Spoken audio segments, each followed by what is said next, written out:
الحمد لله رب العالمين والصلاة والسلام على خاتم النبيين وعلى آله الطيبين وأصحابه المهديين وعلماء أمته المحققين وأولياء ملته الواصلين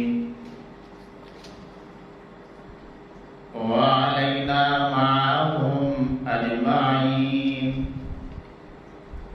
أما بعد فأعوذ بالله السميع العليم من الشيطان اللعين الرجيم. بسم الله الرحمن الرحيم.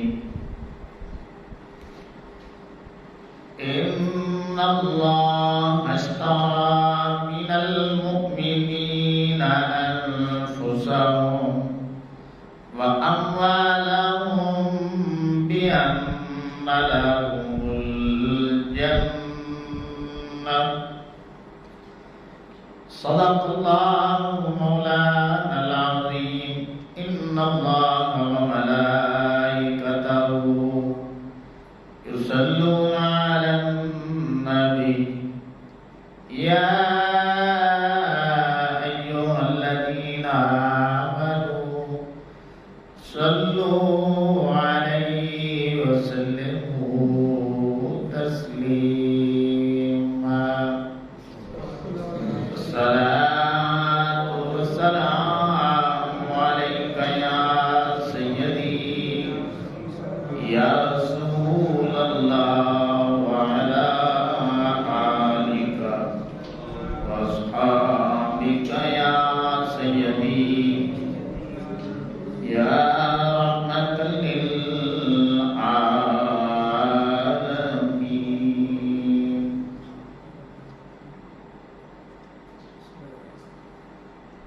اللہ رب العزت کی حمد و ثنا اور تاجدار کائنات امام الانبیاء صلی اللہ تعالی علیہ وآلہ وسلم آپ کی بارگاہ ناز میں درود و سلام کا نذرانہ پیش کرنے کے بعد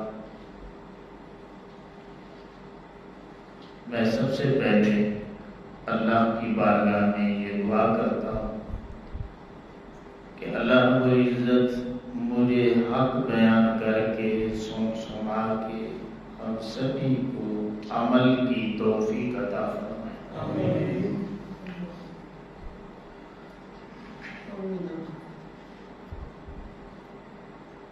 تمہیدی گفتگو آپ سماعت فرما لیں.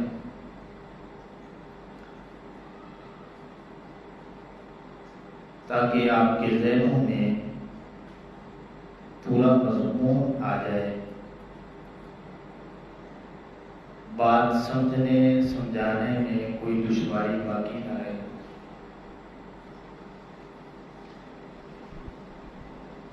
ذی الحجہ شریف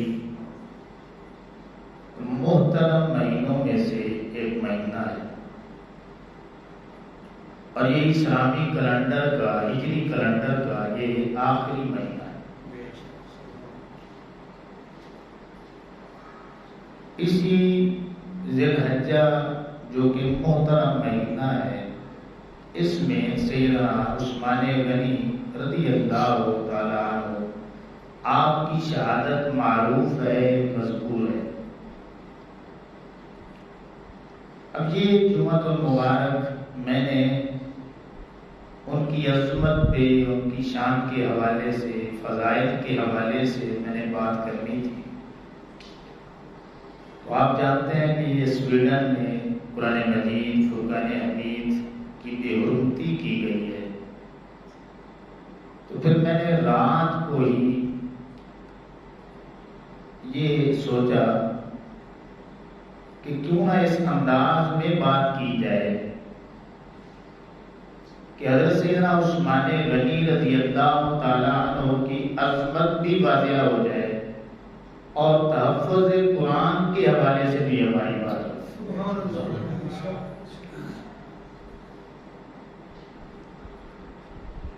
آپ کا جو نام ہے وہ عثمان ہے، والد کا نام عفان ہے۔ بے حد سخاوت کی وجہ سے آپ غنی کہلائے۔ آپ کے اور بھی القابات ہیں، انہی القابات میں سے دو القاب یہ بھی ہیں کہ آپ کو پوری امت ذوالنورین کہتی ہے۔ اب ذوالنورین کیوں کہتی ہے؟ کہ آقا کریم صلی اللہ تعالی علیہ وآلہ وسلم کی دو صاحبزادیاں سیدنا عثمان غنی رضی اللہ تعالی عنہ کے گھر کی زینت بنتی ہیں، آپ کے گھر کی رونق بنتی ہیں۔ اس وجہ سے، اسی مناسبت سے سیدنا عثمان غنی رضی اللہ تعالی عنہ ذوالنورین کہتا ہے کہ دو نوروں والے۔ جب آقا کریم علیہ السلام کے دو نور سیدنا عثمان غنی رضی اللہ تعالیٰ عنہ کے گھر میں جلوہ گری اختیار کرتے ہیں تو پھر آپ کا لقب ذوالنورین بن جاتا ہے۔ آپ کا ایک لقب جامع القرآن بھی ہے، قرآن کو جمع کرنے والے۔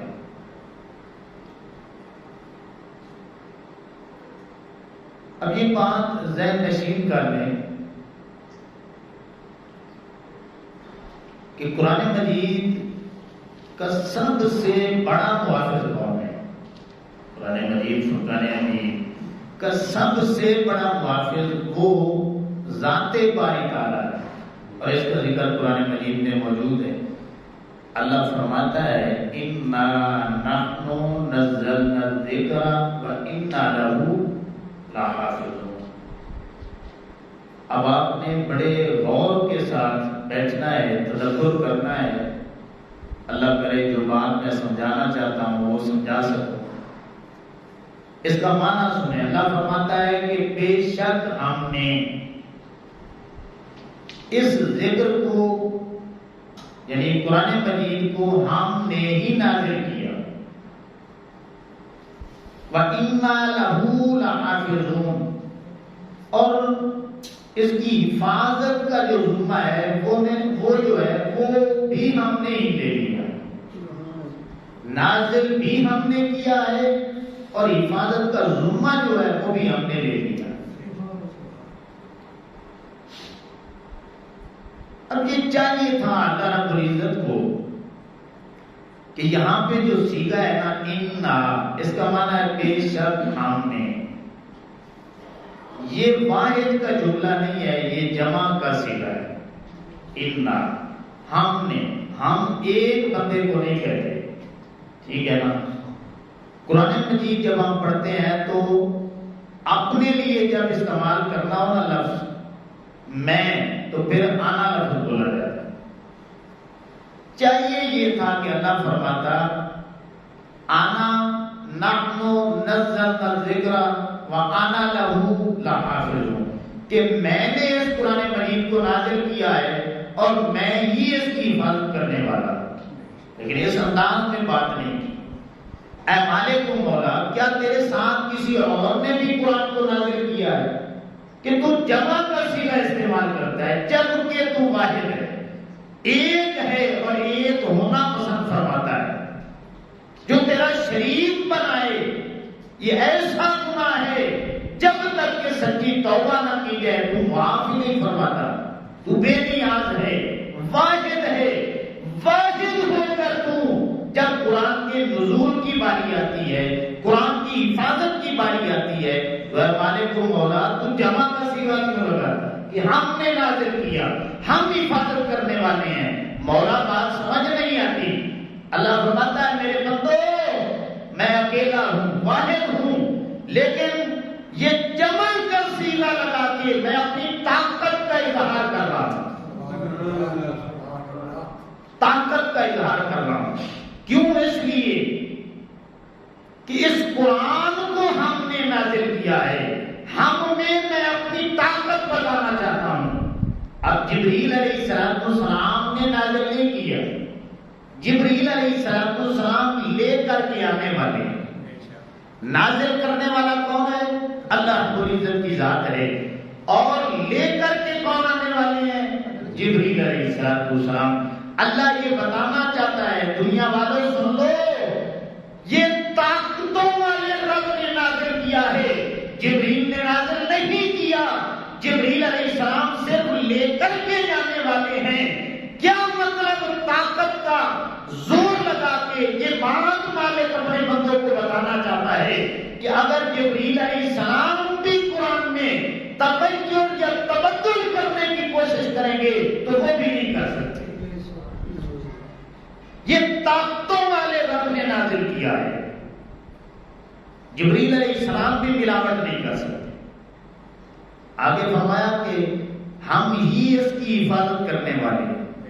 تو قرآن مجید آقا کریم علیہ السلام کی وساطت سے امت کو ملنے والا ہے نا، تو اللہ یہ بتانا چاہتا ہے اور ساری امت مل کے اس میں تغیر اور تبدل کرنے کی کوشش کرے، ساری دنیا کے انسان مل کے بھی اس قرآن میں تغیر اور تبدل نہیں کر سکتے، اس لیے کہ یہ طاقتوں والے رب نے نازل کیا۔ اندازہ لگائیں، گویا اللہ رب العزت ایک آیت میں اپنی طاقت کا اظہار کر کے دنیا کو یہ پیغام مالک دینا چاہتا ہے، اے دنیا والوں سن لو، ساری کائنات کی طاقتیں مل کر اگر قرآن میں تغیر تبدل کرنا چاہو تو سارے عاجز آ جاؤ گے۔ یہ میرا کلام ہے، اس پہ میں نے پیرے بٹھا دیے ہیں، نہ کوئی انسان اس میں ملاوٹ کر سکتا ہے، نہ کوئی جن ملاوٹ کر سکتا ہے، اور نہ ہی کوئی فرشتہ اس کلام میں ملاوٹ کر سکتا ہے۔ اونچی آواز سے یاد ہے، اس میں ملاوٹ نہیں ہو سکتی۔ اللہ، اب پتہ چلا کہ کیوں جمع کا صیغہ لگایا۔ اور پھر اللہ رب العزت نے فرمایا کہ اس کی حفاظت کا ذمہ ہم نے خود لے رکھا ہے۔ اب یہ جو حفاظت لفظ ہے نا، یہ عربی میں لحافظون، نماز کے حوالے سے بھی آتا ہے نا، حافظو علی الصلوات والصلاۃ الوسطی، کہ ساری نمازوں کی حفاظت کرو، مگر جو نماز وسطی ہے اس کی خاص کر کے حفاظت کرو۔ اب یہ جو لفظ ہے نا حفاظت، اس کے اندر بڑی جان ہے، آپ نے بڑی توجہ فرمانی ہے۔ آپ کے پاس کوئی قیمتی چیز ہے، مال ہے، دولت ہے، زیور ہے، سونا ہے، چاندی ہے، نقدی ہے، آپ لے کر کے گھر میں جاتے ہیں اور اپنے اہل خانہ کو کہتے ہیں کہ یہ جو چیز میں دے رہا ہوں نا، اس کی حفاظت کرنا۔ اب ایک لفظ آپ نے بول دیا ہے، اس کی حفاظت کرنا۔ اب یہ بات کہہ کے آپ نے 3 باتیں اس حفاظت میں اپنے اہل خانہ کو بتا دی۔ وہ کون سی؟ آپ نے وہ چیز دی اور یہ لفظ بول دیا، اس کی حفاظت کرنا، تو آپ کے اہل خانہ کو 3 باتیں سمجھ آ گئی کہ یہ جو بھی چیز ہے نا، یہ قیمتی بڑی ہے، یہ چیز بڑی اہمیت کی حامل ہے، اور میرا جو سرپرست ہے، خامد ہے، وہ یہ چاہتا ہے کہ جتنے کام بھی میں گھریلو کروں وہ تو میں نے کرنے ہی کرنے ہیں، لیکن ہر وقت توجہ میری اس قیمتی چیز کی طرف۔ یہ چیز بھی قیمتی ہے، بڑی اہمیت کی حامل بھی ہے، اور ہر وقت توجہ دلانے کے لیے یہ لفظ بولا جاتا ہے کہ اس کی حفاظت کرنا۔ اب اللہ رب العزت نے کیا فرمایا؟ اِنَّا نَحْنُ نَزَّلْنَا الذِّكْرَ وَإِنَّا لَهُ لَحَافِظُونَ، بے شک بے شک ہم نے ہی اس ذکر کو یعنی قرآن کو نازل کیا ہے اور ہم ہی اس کی حفاظت کرنے والے ہیں. کیا مطلب کہ یہ طاقتوں والے رب کا کلام ہے، یہ قیمتی بھی بڑا ہے، یہ اہمیت کا حامل بھی بڑا ہے، بڑی شان کا مالک یہ کلام ہے. اور ایک ایک لمحہ مالک اپنے کلام کے پہلا بھی دے رہا ہے. اندازہ لگائیں، ایک ایک لمحہ اللہ کا پہرا ہے قرآن مجید کے اوپر. تو کون ہے جو مالک کے کلام میں توجہ تبدل یا ملاوٹ کرنے کی وہ جرأت کر سکتا ہے؟ تو گویا مالک یہ پیغام دے رہا ہے کہ اس میں ملاوٹ نہیں ہو سکتی، یہ اللہ کا کلام ہے. اللہ اکبر. تو امام الانبیاء صلی اللہ تعالی علیہ وسلم کے غلاموں سب سے بڑا محافظ کون ہوا؟ سارے بولے سب سے بڑا محافظ کون ہوا؟ اللہ، کہ وہ اپنے کلام کی خود حفاظت فرما رہا ہے. اب جب آقا کریم علیہ السلام کے قلب اطہر پہ نزول ہوتا ہے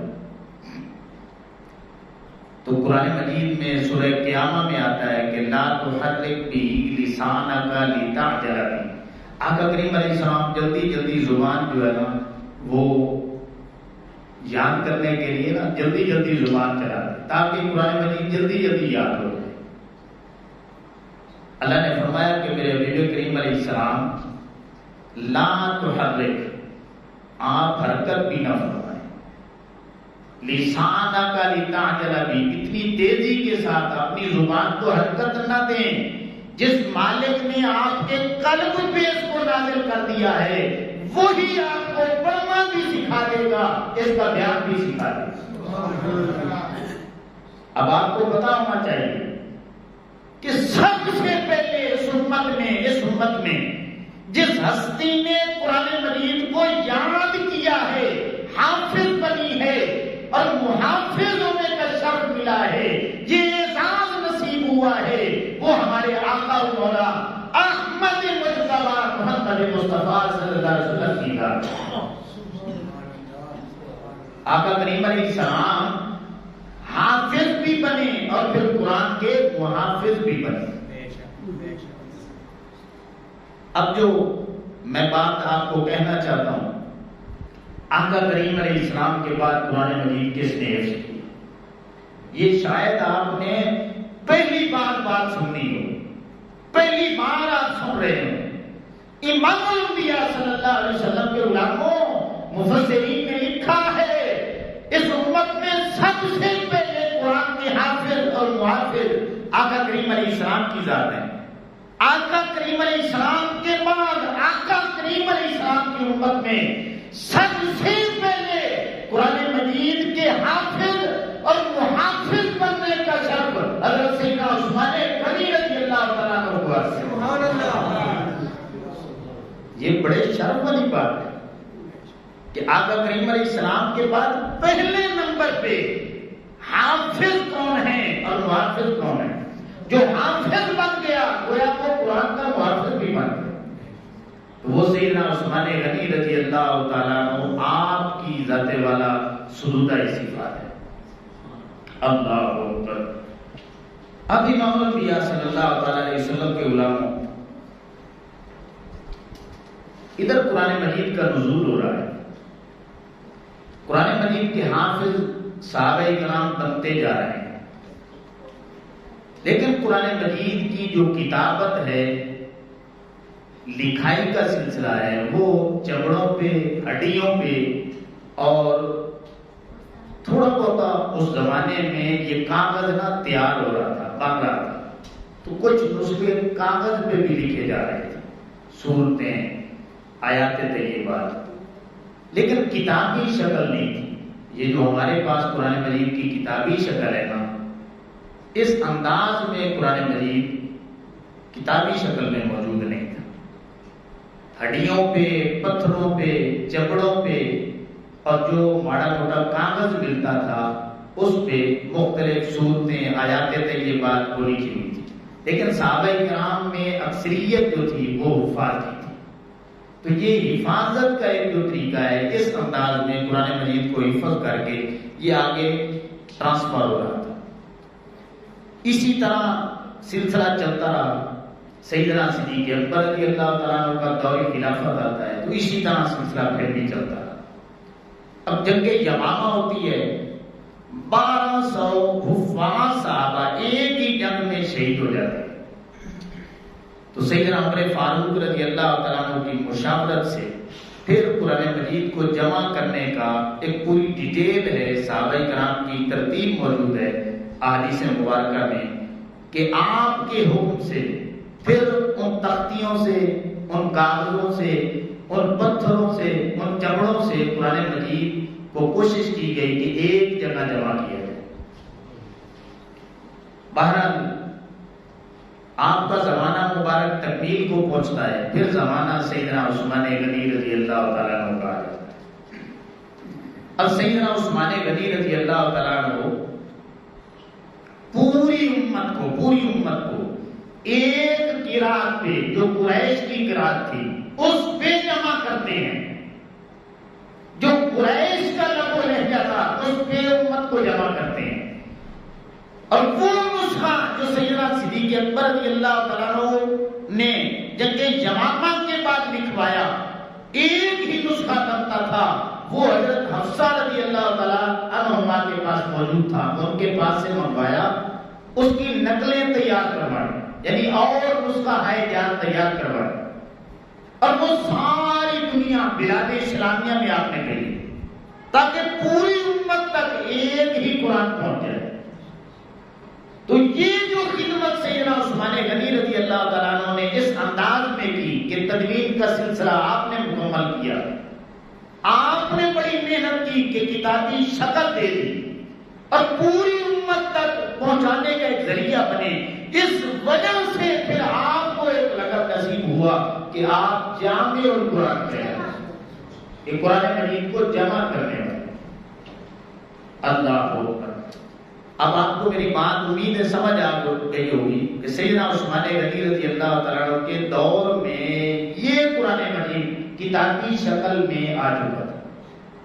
اس سے پہلے صرف ایک آدھ نسخہ جو تھا وہ بھی امہات المومنین میں سے جو حضرت حفصہ رضی اللہ تعالیٰ عنہا تھی آپ کے پاس موجود تھا۔ اللہ اکبر۔ اب کیا ہوتا ہے، اب میری بات کو آپ سنیں گے توجہ سے تو میری بات سمجھیں گے۔ آپ نے سن رکھا ہے کہ ہجرت مدینہ کے بعد آقا کریم علیہ السلام نے عمرے کا ارادہ فرمایا، 1400 صحابہ کو لے کر کے حدیبیہ کے مقام پہ پہنچتے ہیں۔ ادھر قریش کو پتہ چلتا ہے تو وہ رکاوٹ بنتے ہیں کہ آپ عمرہ نہیں کر سکتے۔ آقا کریم علیہ السلام اپنا سفیر بنا کر کے حضرت سیدنا عثمان غنی رضی اللہ تعالیٰ عنہ کو بھیج دیتے ہیں کہ ہمارا کوئی لڑائی کا ارادہ نہیں ہے، ہمارا عمرے کا ارادہ ہے، تو آپ ہمیں آنے دیں۔ بہرحال وہ نہیں مانتے، آقا کریم علیہ السلام اپنا سفیر سیدنا عثمان غنی رضی اللہ تعالیٰ عنہ کو بنا کر کے مکہ بھیج دیتے۔ اب خبر مشہور ہو جاتی ہے کہ سیدنا عثمان غنی رضی اللہ تعالیٰ عنہ شہید ہو چکے ہیں۔ ادھر آپ کے مذاکرات ہوتے ہیں قریش کے ساتھ، وہ آپ کو اجازت دے دیتے ہیں کہ آپ جتنا چاہیں آپ زمزم پی لیں، حجر اسود کو بوسہ دے دیں، کعبہ کے طواف کر لیں، آپ کو اجازت ہے، پر آپ کے نبی کو نہیں آنے دیتے۔ ادھر صحابہ کرام کی آقا علیہ السلام میٹنگ بلاتے ہیں، یہ جو خبر مشہور ہو جاتی ہے کہ آپ کو شہید کر دیا گیا، آپ بیعت فرماتے ہیں، 1400 صحابہ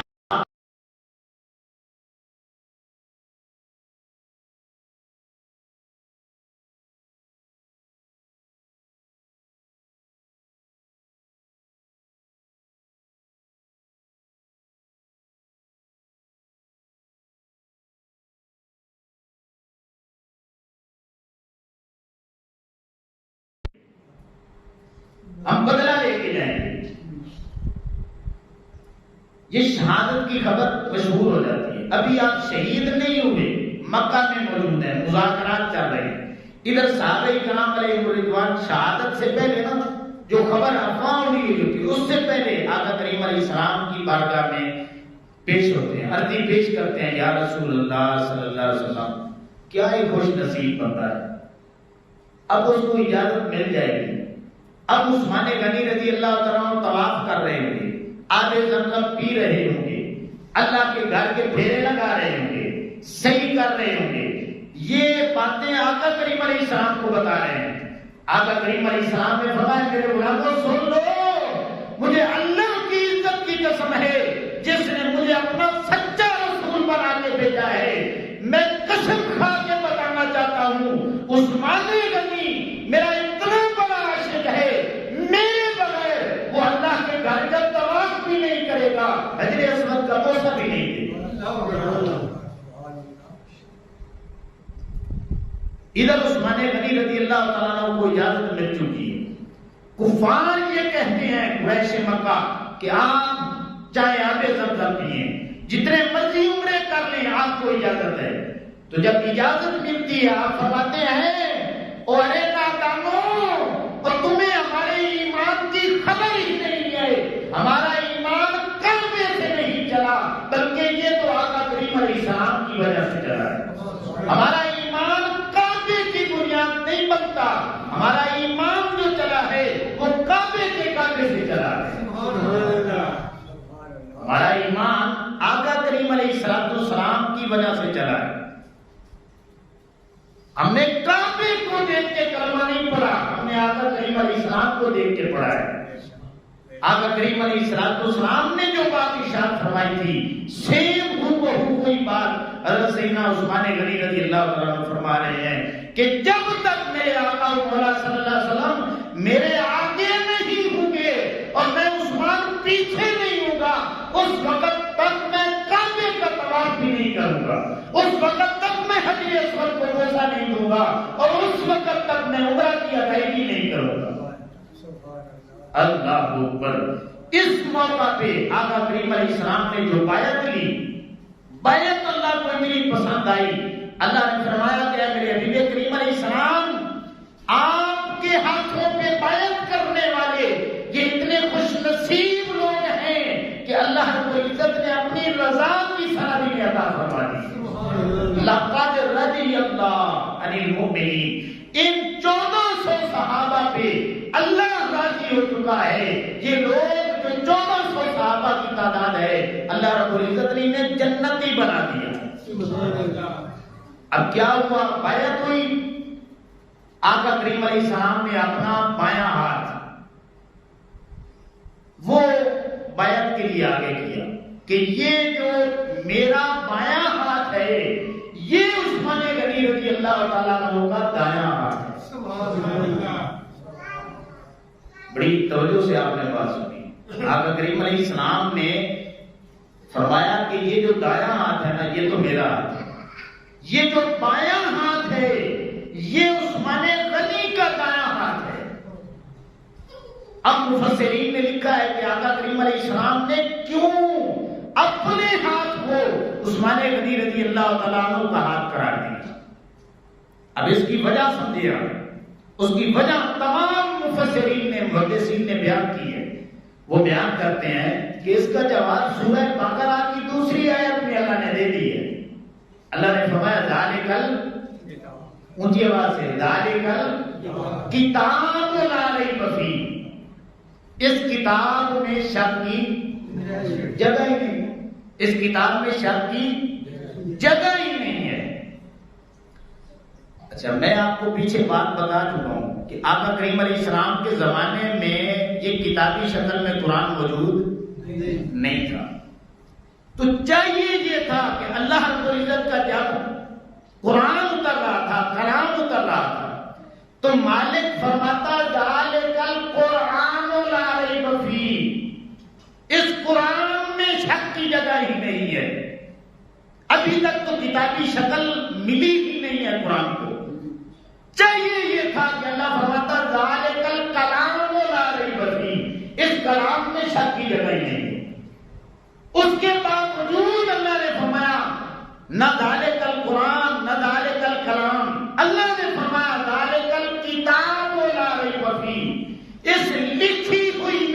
کی جگہ ہی نہیں ہے. کیوں؟ اس لیے امام الانبیاء صلی اللہ علیہ وسلم کے غلاموں، اللہ یہ بتانا چاہتا ہے آنے والی جو امت ہے اس میں لوگ کلمہ پڑھ کے عثمان غنی رضی اللہ تعالیٰ عنہ پہ انگلی اٹھائیں گے، یہ کہیں گے کہ یہ قرآن سیدنا عثمان غنی رضی اللہ تعالیٰ عنہ نے جمع کیا. اللہ نے فرمایا کہ حبیب کریم علیہ السلام میں قرآن ذالک الکلام اور قرآن پر آگے نہیں اتاروں گا، ذالک الکتابوں کا جملہ لگا کے نازل کروں گا کہ اس لکھی ہوئی میں شک کی جگہ نہیں ہے. کیا مطلب؟ میرے حبیب کریم علیہ السلام اپنے ہاتھ کو عثمان غنی کا ہاتھ قرار دے دینا، عثمان کے ہاتھوں سے قرآن جمع ہوگا.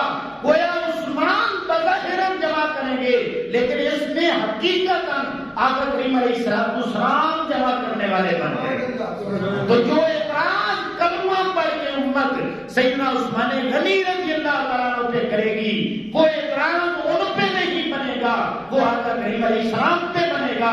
اور جو اعتراض آقا کریم علیہ السلام پہ بنے گا پھر اس کلمہ گوئی کا اعتراض قرآن پہ بنے گا، مجھ پہ بنے گا، اور پھر وہ ایمان والا نہیں رہے گا، وہ بے ایمان ہو کے بنے گا. وہ لاکھ کلمہ پڑھتا رہے گا، اس کا کلمہ بھی نہیں مانا جائے گا. اب اندازہ لگائیں قرآن کا ربط آقا کریم علیہ السلام کے ساتھ کتنا ہے، قرآن کا ربط سیدنا صدیق اکبر رضی اللہ تعالیٰ عنہ کے ساتھ کتنا ہے کہ انہوں نے بھی جمع کیا. حضرت سیدنا عمر فاروق رضی اللہ تعالیٰ عنہ نے بھی جمع کیا.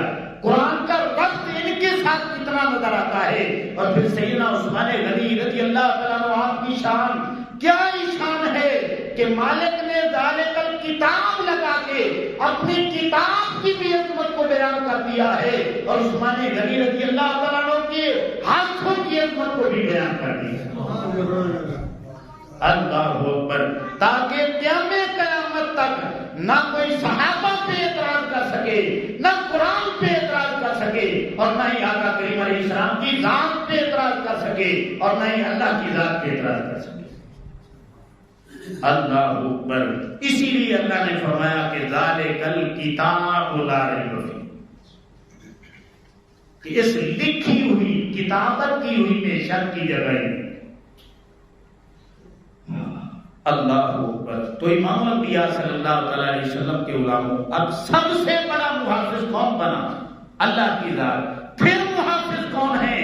آقا کریم علیہ السلام کی ذات. پھر محافظ کون ہے؟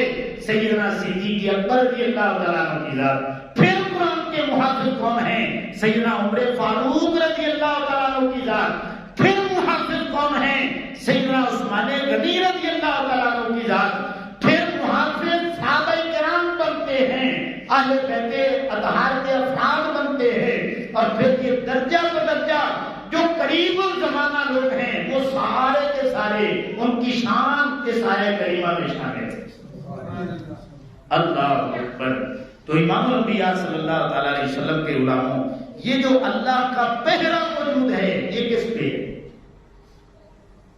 یہ ایک ایک لفظ پہ اللہ کا پہرا ہے، ایک ایک آیت پہ اللہ کا پہرا ہے، ایک ایک رکوع پہ اللہ کا پہرا ہے، ایک ایک پائے پہ اللہ کا پہرا ہے، ہر حرکت پہ اللہ کا پہرا ہے، شدوں پہ اللہ کا پہرا ہے، مدات پہ اللہ کا پہرا ہے. اور اس سے بھی آگے چلیں، قرآن کے انداز پہ بھی اللہ کا پہرا ہے، قرآن کی روانگی پہ اللہ کا پہرا ہے، قرآن کی عنایت پہ اللہ کا پہرا ہے، اور قرآن کے جو احکامات ہیں ان پہ بھی اللہ کا پہرا ہے، قرآن کے معانی پہ بھی اللہ کا پہرا ہے، قرآن کے حقائق پہ اللہ کا پہرا ہے. اور اس سے بھی آگے چلیں تو آقا کریم علیہ السلام کی سیرت پہ اللہ کا پہرا ہے. اولین مخاطبین صحابہ کرام ہیں، ان کی زندگیوں کا پہرا ہے. اور اس سے بھی بڑھ کر جس زمانے میں یہ قرآن اترتا ہے اس ماحول کو بھی اللہ نے محفوظ کر دیا. اندازہ لگائے یہ اللہ کا پہرا ہے، اور ہر لمحہ پہرا ہے، ہر گھڑی پہرا ہے، ہر آن پہرا ہے. اللہ اکبر. اب آؤ میں آپ کو بتانا چاہتا ہوں کہ اللہ رب العزت اپنے کلام کی حفاظت کس طرح کرتا ہے. ہارون الرشید کا ایک بیٹا ہے جس کا نام ہے مأمون الرشید. اس کے پاس ایک بندہ آتا ہے اور وہ اہل کلام میں سے ہوتا ہے، یعنی فصاحت و بلاغت جانتا ہوتا ہے، گفتگو کا ماہر ہوتا ہے، لیکن ہے وہ غیر مسلم ہے۔ آپ دیکھتے ہیں کہ بندہ بڑا ذہین ہے، فتین ہے، تو آپ اس کی ذہانت اور فطانت کی وجہ سے آپ اسے اسلام کی دعوت دے دیں۔ اب وہ بندہ کیا کہتا ہے کہ میں نے کلمہ نہیں پڑھا۔ اب وہ بندہ چلا جاتا ہے، کچھ عرصے کے بعد پھر دوبارہ آتا ہے۔ وہ ایک جگہ رائٹنگ کر رہا ہوتا ہے، خوش خطی۔ تو مامون رشید دیکھتا ہے کہ بندہ یار قابل بھی بڑا ہے، ذہین فتین بھی ہے، اور کتابت کا بڑا ماسٹر ہے، تو کاش یہ کلمہ پڑھ لیتا۔ اس نے پھر دعوت دے دی۔ جب دعوت دی تو وہ غیر مسلم جو تھا نا، وہ کہنے لگا کہ میں نے آقا کریم علیہ السلام کا کلمہ پڑھ لیا۔ مامون رشید اس سے پوچھتا ہے کہ کیا وجہ بنی کہ تو نے آقا کریم علیہ السلام کا کلمہ پڑھ لیا؟ اب وہ کہنے لگا کہ میں کتابت کرنا جانتا ہوں، لکھنا جانتا ہوں، ذہین بھی ہوں، فتین بھی ہوں، اہل کلام کو بھی جانتا ہوں، بلاغت اور فصاحت بھی میرے پاس موجود ہے۔ تو میں نے سوچا کہ اس دنیا میں ایسے نہ مر جاؤں، جو سچا مذہب ہے اس کو میں قبول کروں۔ تو پھر میرے ذہن میں ایک ترکیب آئی، میں نے 3 نسخے توریت اس کے لیے اس کو لکھنا شروع کر دیا، اپنی مرضی کے مطابق اس کو تبدیل کیا، تغیر کیا، تبدل کیا، اس میں ملاوٹ کر دی۔ پھر میں نے انجیل کو لیا، 3 نسخے لیے، مختلف مقامات پہ میں نے ان میں بھی ملاوٹ کر دی۔ پھر میں نے قرآن مجید کے 3 نسخے لیے، میں نے اپنے ہاتھوں سے لکھے اور پھر ان میں بھی ملاوٹ کر دی۔ سب سے پہلے میں یہودیوں کے پاس گیا، گرجا گھر میں۔ یہودیوں کو میں نے بولا، جن کے پاس توریت تھی، موسیٰ علیہ السلام کے ماننے والے تھے، کہ میں نے بہت بڑی خدمت کی ہے کہ توریت کو اپنے ہاتھوں سے لکھ دیا۔ اب انہوں نے پڑھا نہیں ہے، میرے ساتھ محبت کرنے لگے، میری بلے بلے کرنے لگے اور مجھے داد دینے لگے۔ میں نے سمجھ لیا کہ یہ مذہب جھوٹا ہے۔ پھر میں عیسائیوں کے پاس گیا، چرچ میں گیا، وہ 3 نسخے ان کو بھی دے دیے، انہوں نے بھی انہیں سنبھال کے رکھ لیا، مجھے انعام دیا، میرے ساتھ محبت کرنے لگے۔ اب وہ 3 نسخے جن میں نے تغیر اور تبدل اپنی مرضی سے کیا تھا، میں مسلمانوں کے پاس جاتا ہوں اور میں کہتا ہوں کہ یہ میں نے اپنے ہاتھوں سے قرآن مجید لکھا ہے، تو مسلمان کیا کرتے ہیں؟ وہ 3 نسخے مجھ سے لے کر کے اسے پڑھتے ہیں، دیکھتے ہیں۔ جب پورا قرآن مجید پڑھتے ہیں تو وہ مجھے پکڑ کے مارنے لگتے ہیں کہ تو نے جہاں پہ ڈنڈی ماری ہے، تو نے جہاں پہ ملاوٹ کی ہے، یہ اللہ کا کلام نہیں ہے، تو نے تغیر کیا ہے، تو نے تبدل کیا ہے۔ جب مارنے لگے تو میں نے کہا مسلمانوں وہ ہٹ جاؤ، اور میں تو سچا اسلام ڈھونڈنے نکلا تھا، اللہ کی عزت کی قسم ہے میں گواہی دیتا ہوں یہ قرآن بھی سچا ہے، تمہارا نبی بھی سچا ہے، تمہارا رب بھی سچا ہے۔ کہ اتنا عرصہ گزرنے کے بعد بھی مسلمانوں کو پتا ہے کہ ہمارے رب نے جو کلام نازل کیا ہے، کلام نازل کیا ہے، وہ اور ہے، جو میں نے لکھا ہے جہاں پہ ملاوٹ کی ہے وہ بھی ان کو پتا چل چکی ہے۔ اللہ اکبر۔ تو اس وجہ سے پھر میں نے جو ہے آقا کریم علیہ السلام کا کلمہ پڑھا، اور یہ بات ذہن میں رکھ لیں، یہ کو جو سویڈن میں یا پچھلے سال فرانس میں واقعہ ہوا ہے کہ آقا کریم علیہ السلام کے اس قرآن کو نظر آتش کیا گیا، یہ کوئی پہلا واقعہ یا نیا واقعہ نہیں ہے، یہ ذہن میں رکھیں۔ آپ پڑھ کے دیکھ لیں 1258 عیسوی جب ہلاکو خان نے بغداد پہ حملہ کیا، منگولوں نے حملہ کیا، لاکھوں مسلمان قتل کر دیے، شہید کیے۔ اب کیا کیا؟ بغداد میں بڑی لائبریریاں تھیں، پرانے کتب خانے تھے، اس میں قرآن کے ہاتھوں سے لکھے ہوئے نسخے موجود تھے. انہوں نے ان کو دریا درد کیا اور کئی نسخہ ہے جات کو جلانا شروع کر دیا. جب وہ قرآن مجید کو جلاتے تھے تو پھر ہنستے تھے، ٹھٹھا کرتے تھے. ادھر یہ کام ہو رہا تھا، تماشا دکھا رہے تھے. ایک بوڑھا مسلمان کھڑا ہوتا ہے، وہ کہتا ہے منگولو، اور تم قرآن کو اس لیے دریا درد کر رہے ہو، مٹا رہے ہو، جلا رہے ہو کہ قرآن مٹ جائے، اور تم قرآن کو نہیں مٹا سکتے، تم خود مٹ بھی جاؤ گے، جل بھی جاؤ گے. قرآن اللہ کا کلام ہے، اس کی حفاظت کا اللہ نے ذمہ لے رکھا ہے، تم اسے کبھی بھی نہیں مٹا سکتے. اب جب یہ بات بوڑھے کی سنی نا تو وہ کہنے لگا اور کیسے حفاظت کرو گے، ہم نے تو سارے نسخے جلا دیے. اس بوڑھے نے ایک چھوٹے سے بچے کو آواز دی. کتابوں میں لکھا ہے کہ اس بچے کی عمر صرف 10 سال تھی. 10 سال کا بچہ ایک اونچی جگہ پہ کھڑا ہوتا ہے، سورۃ فاتحہ الحمد سے شروع کرتا ہے، والناس تک پورا قرآن مجید پڑھ کے سنا دیتا ہے.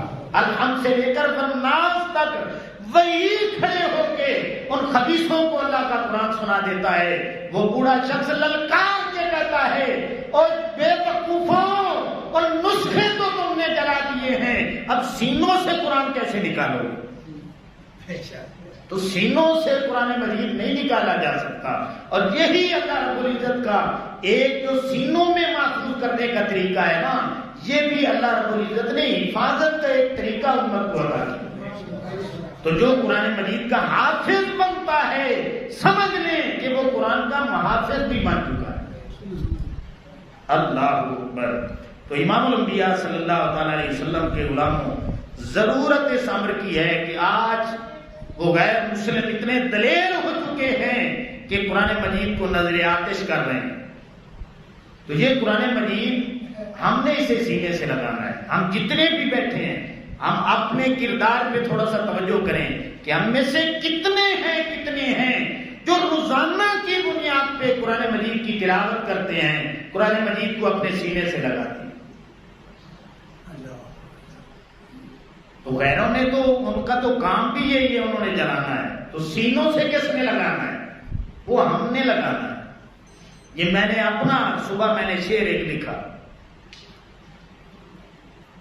کہ اٹھ مسلمان تو اے سو جانے والے، اٹھ مسلمان تو اے سو جانے والے، دنیا کی رنگینی میں کھو جانے والے.